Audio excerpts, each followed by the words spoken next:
And now, without further ado, here comes part two of the Darkness trilogy. I haven't written part three yet, and actually, part two I wrote years ago, before part one. I actually wrote this one, part two, in China with Linda, so at least 5 years ago, probably. This one's called The Darkness Inside, and it goes like this.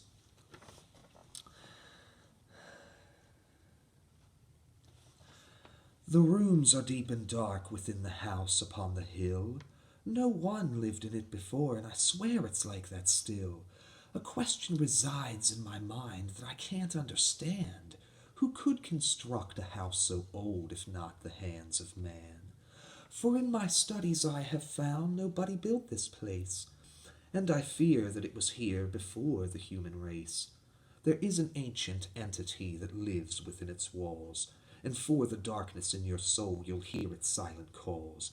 'Cause each of us have something dark and horrid in our souls. We may not feel it, but this entity it surely knows. It feeds upon the hatred that we feel deep in our hearts. It's here your fear becomes so real it rips your soul apart. The story's old and many told of the house where no one lives. Many people enter it and they are never seen again. Something that frightens me the most is when it takes control. What we call a soul is lost and the darkness seems to grow.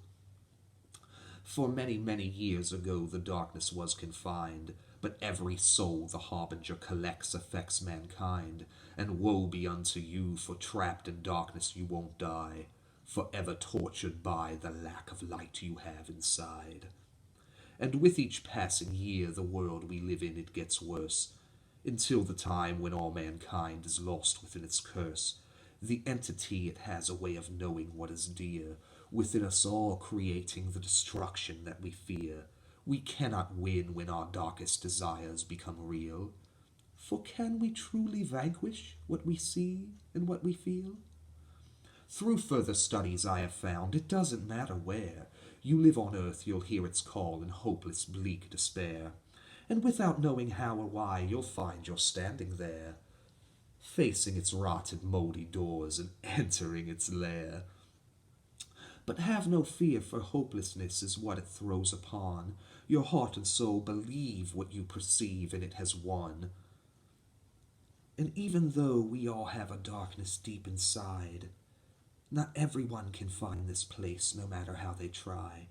Only the few who let the darkness suffocate their lives.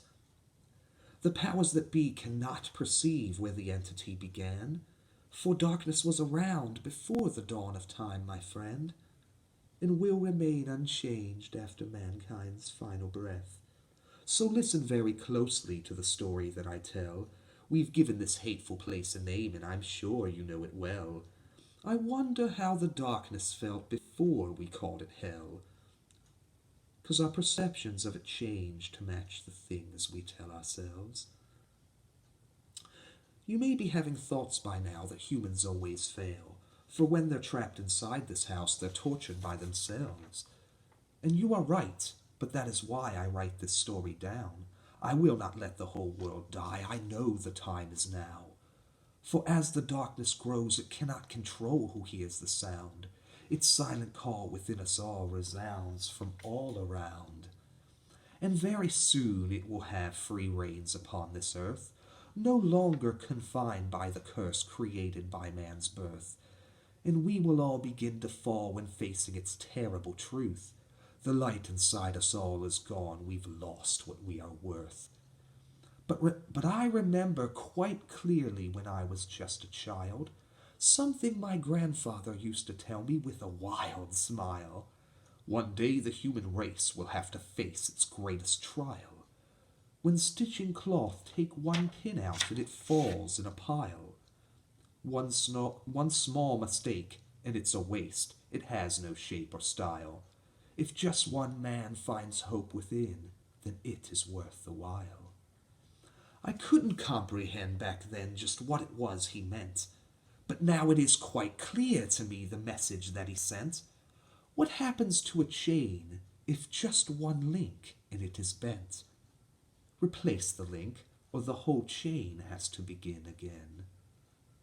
The lesson I know my granddad tried to tell me on those days is that darkness forever seems to grow, but we always find a way to push the darkness back to its original resting place.